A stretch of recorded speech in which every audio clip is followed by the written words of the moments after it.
Hello, hi guys! Magandang hapon sa inyo lahat. This is Jean Rodriguez, Mama sa channel, a faith healer o Zamatarger. So ngayong hapon at tatigyan natin ang sabihin sa iyo ng ating mga gabay. So this is weekly gabay for the month of March 15 hanggang March 21 for the sign of Pisces. So Pisces, welcome to my channel.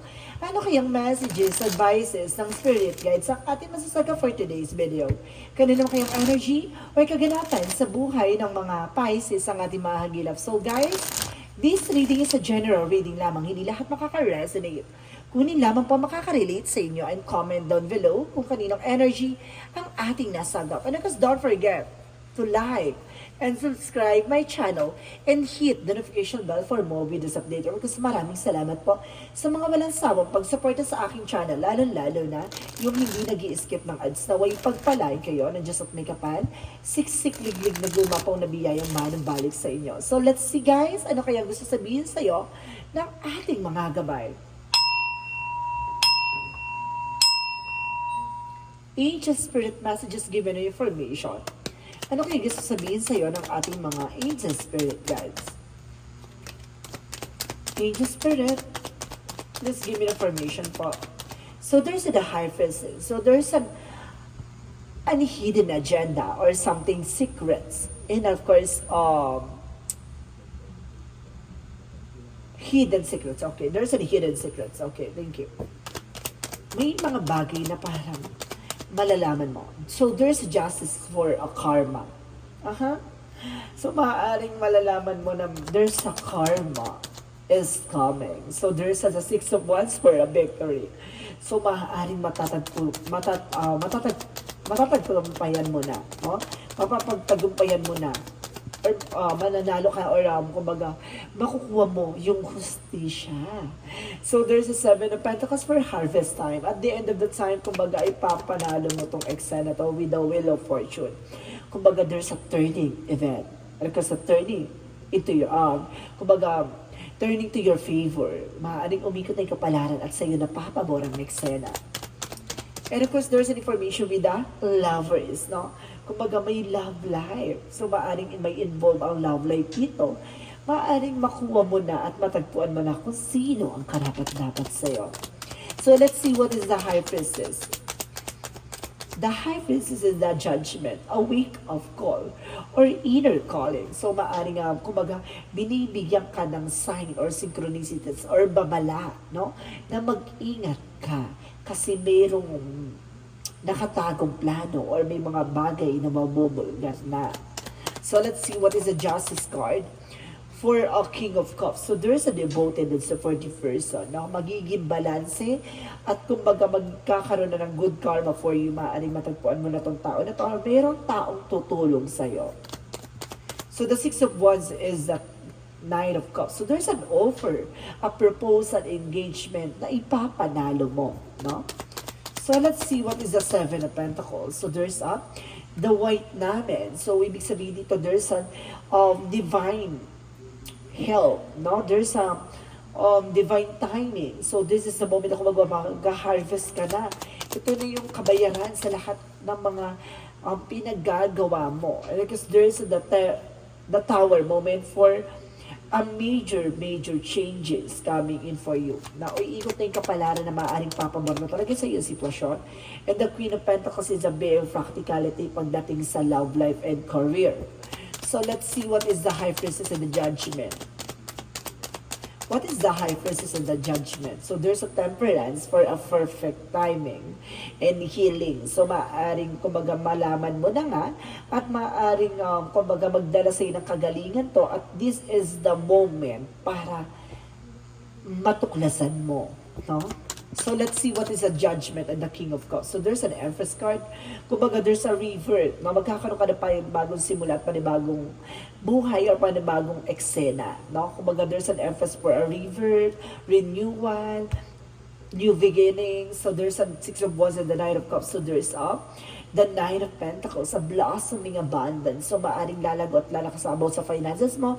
Magkakaroon ka ng increases for the salary, no? From the salary or financial stability. So let's see what is the Seven of Swords. Kumbaga, there's a sneakiness, no? Kumbaga, mayroon taong kumukuha ng information sa'yo na be aware na. Or either, baka there's a customer, guys, no? Kumbaga, mayroon kang bagong trabaho papasukan or mayroong taong may kailangan sa'yo para sa business or sa trabaho, no?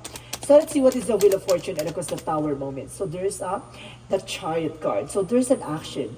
May movement na, guys. There's a development. So unti-unti na nga magbabago. Unti-unti na nga magsisimula ang panibagong chapter ng buhay mo. So let's see what is the Tower moment and the Queen of Pentacles.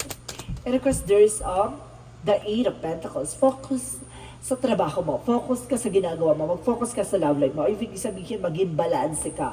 At kailangan being dedicated sa ginagawa mo. No? Kumbaga, there's a partnership involved. So, let's see what is the outcome. Overall outcome. So, there's an Ace of Pentacles. So, there's a big money, big opportunities, big material offers. So, there's a big opportunities. So, there's a Page of Wands for a good news. May magandang balita at magandang plano. Pag napaparating with the Ace of Swords, there's a mental clarity and there's a breakthrough. Mapagtatagumpayan mo ito, guys. It's a big opportunity na papasok ngayon. So, let's see. Additional messages for career. Sa career mo, there's an information with the Star card, a wish fulfillment. So, matagal mo na itong hinintay. No, matagal mo na itong pinangarap na makuha mo to. So, there's a Knight of Wands for, this is the moment, first evidence. So, ibig sabihin, ano na yung kumbaga konting tiyaga na lang makuha mo na siya. Oh my God! So, ibig sabihin, konting panahon na lang, konting padyak na lang, eto na siya. So, let's see, pagdating sa love life. So, there's a love life. So, there's a Six of Cups. Okay. Kung ibig sabihin dito may babalik, no, from the past. There's a black namin. So, ibig sabihin there's a negative involvement. So, ibig sabihin nito, may masamang plano tong ex mo na bumalik sa'yo. Mag-ingat ka lang. Baka, di ba, there's a ruin in your life, no? Baka sirain ulit yung focus mo, sirain ulit yung landasin mo, no? Mag-ingat ka dito sa ex mo. Okay, let's see. Additional messages for health. So there's a Knight of Wands and the Four of Pentacles. Protect your power, protect your energy. Slowly, kumbaga unti-unti ka na nakaka-recover. No? Pagdating sa finances, and of course, career mo, and of course, sa health mo. No? Unti-unti nang nawawala yung stress, depression, anxieties. Pero ito ang pinaka-eksena dito pagdating sa love life mo. Pero let's see. Ito yung magugulo na to. Itong papasok na ex na to. Mag-work ba siya para sirain siya? So let's see. Ito yung gusto nyo malaman, di ba? I-additional natin. So, there is a Page of Swords. Etong tao na to ay, kumaga, gustong kumuha ng impormasyon sa'yo. Kung naka-recover ka na ba? Kung nakabangon ka na ba? Or other, kung naka-move on ka na ba? So, let's see. No, para sirain ba? Yung eksena mo? So, there's a Queen of Swords. So, there's the Moon card. So, there's a truth reveal. Meron siyang kumbaga siya, malalaman mo yung intention niya, na malalaman mo kagad. So, let's see, what is the magical fairy messages? So, let's see what is the magical fairy messages for autumn, harvest time. I told you so. Talagang, this is a turning to your favor. My God. Talagang papabor na sa yung sitwasyon with an autumn and debt paid off. So talagang, ito na yung kabayaran nandito na. No? Kung pagkatapos na yung bigat ang nararamdaman mo, ito na yung gaang napatungo para sa iyo. So let's see, what is a yin and yang oracle card?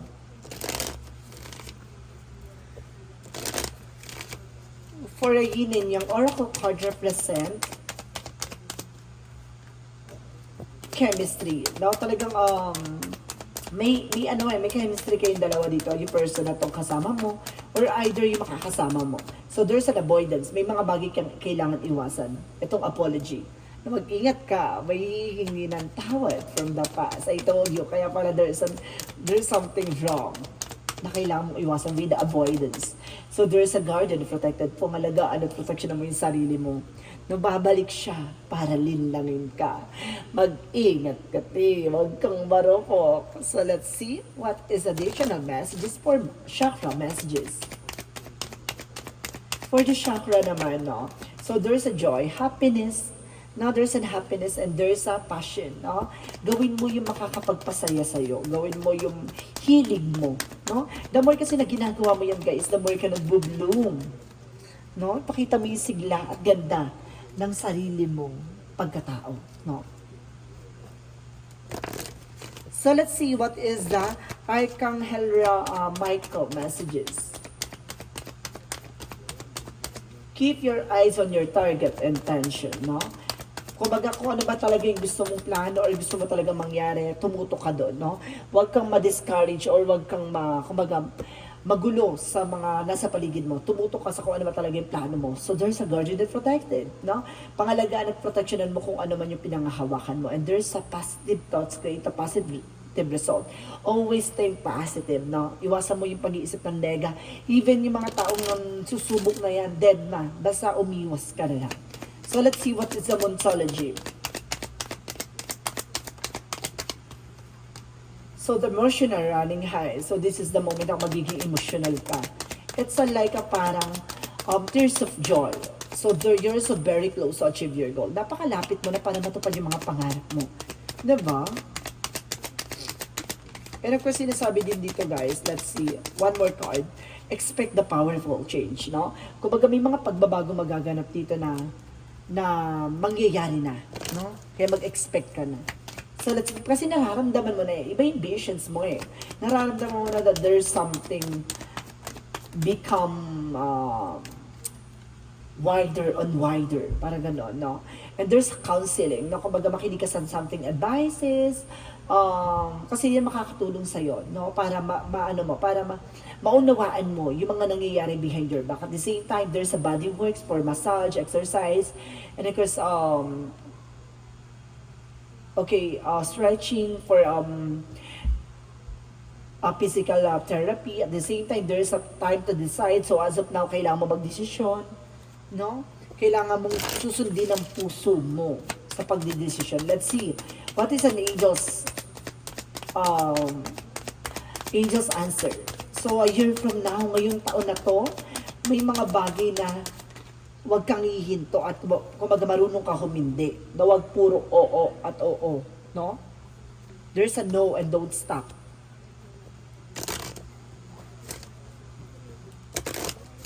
So, let's see additional messages.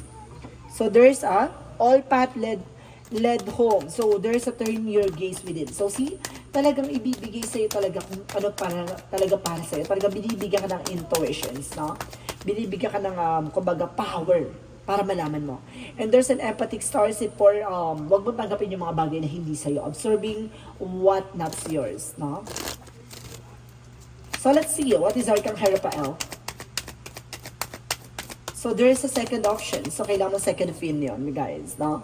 And there's a call upon Archangel Michael to help, no? Kung kailangan na tulong natin yung Archangel Raphael for healing, so, mingi ka ng gabay sa kanya. So, let's see what is the energy. For the energy is the door to the personal healing and happiness. So, bukas ang pintuan para sa kagalingan at kaligayahan. And there's an attachment, no? Be aware sa kumbaga, bagay na hawakan mo or panghahawakan mo. And there's an information with the door to the spirit. No, talagang binibigyan ka ng pinagbubuksan ka ng pintuan para sa spiritual. No, kailangan mong malaman about sa spiritual para maging guides mo yun, no? Para malaman mo yung mga bagay na kailangan mong iwasan. There's an angel's number, guys. Angel synchronicities. May mga mensahe sa yung ating angels spirit guides na kailangan mong malaman at matutunan. There's a loneliness. Hindi ka nag-iisa. Ginagabayan kanila. So, let's see additional messages for angel spirit. So, there's a love. Oh my God. Ang kahinaan mo ata ang love. So, there's astral travel. No? May kakayanan ka para makarating ko saan-saan or may kakayanan kang yung intuition mo ay mas palakasin pa. And there's a truth reveal. At malalaman mo ang katotohanan. No, kaya mong malaman ang katotohanan. So, let's see what is the Romance Angels. Romance Angels represent a religious factor. So, some of you religyoso ka, or something, kumbaga Katolik ka, or something na iglesia ka, or something na Muslim ka, or something na basta religious factor na kaugnayan sa spiritual path mo. No? So, let's see. What is the Jesus loving quotes? Jesus loving quotes, as it shall be given to you. No? Humingi ka sa ating Panginoon at ibibigay niya yung karapat-dapat para sa iyo, no? So let's see what is the synchronicities. For the synchronicity, so there is a summer. So this summer, no, maaaring magkaroon ka ng something unwind. No, maaaring kumbaga maliwanagan ka, kumbaga gumaang-gaang yung loob mo, or something na kumbaga ngayong summer, kumbaga gamitin mo yung yung oras na yan para makapag-unwind ka. And there's a shaman, no, shaman. So see, kumbaga parang there's an information dito, parang may parang may pag-alay or something na parang meron kang parang meron kang mag-ano ka dito, parang may something na may nasense ako na parang to, parang may tinitingnan ka no? Parang may ganon. Mayroon kang, parang nasense ko dito, parang may tinitingnan ka or parang mayroon kang iniisip or mayroon kang bagay na gustong gawin or may mga bagay na gusto kang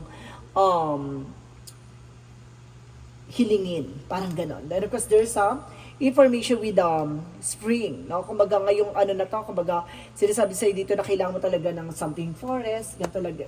Kumbaga kailangan mo dito ng environment. No? Kumbaga, kailangan mo talaga dito na yung lumiwanag yung kaisipan mo. Unwind na talaga. There's an unwind. So, let's see. What is additional angel's number?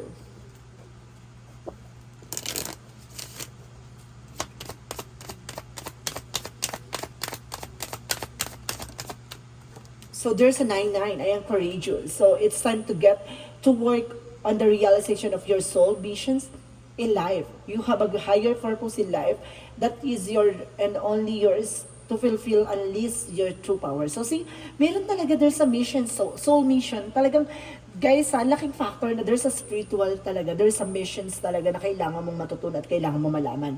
Kumbaga, binibigyan ka ng kaliwanagan dito na kung ano yung nangyayari behind your back.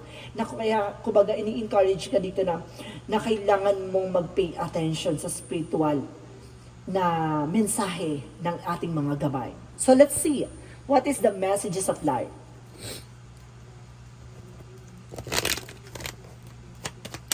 Messages of life represent dance dance to the rhythm of life. Today I find the joy in my heart. I lighten my life by releasing what I no longer need. I align myself with who I am, and I gently acknowledge who I am not. I am grateful for what I possess, and I am peace with what I do not. I appreciate what I accept my life as it is. I live according to the will of God. In this way, I dance with life and see the magic of love bloom. So see, kumbaga matutuklasan mo na kailangan mong alisin yung galit at puot sa puso mo. No? Palayain mo yan. Kumbaga, kung ano yung plano ng ating Panginoon, ay plano niya para maging maganda ang takbo ng buhay mo. No, kumbaga, kailangan mong tuklasin ang kapayapaan at kalinisan sa kaisipan nang sa ganoon para matuklasan mo ang gusto niyang ipabatid na spiritual na kaalaman. Ganon. So guys, this is a weekly gabay for the month of March 15 hanggang March 21 for the sign of Pisces. So Pisces, maraming salamat for this wonderful reading. So once again, this reading is a general reading lamang. Hindi lahat makaka-resonate. Kunin lamang pa makaka-relate sa inyo and comment down below kung kaninong energy ang ating nasagap. Maraming salamat guys and see you in the next video. Bye-bye and babush!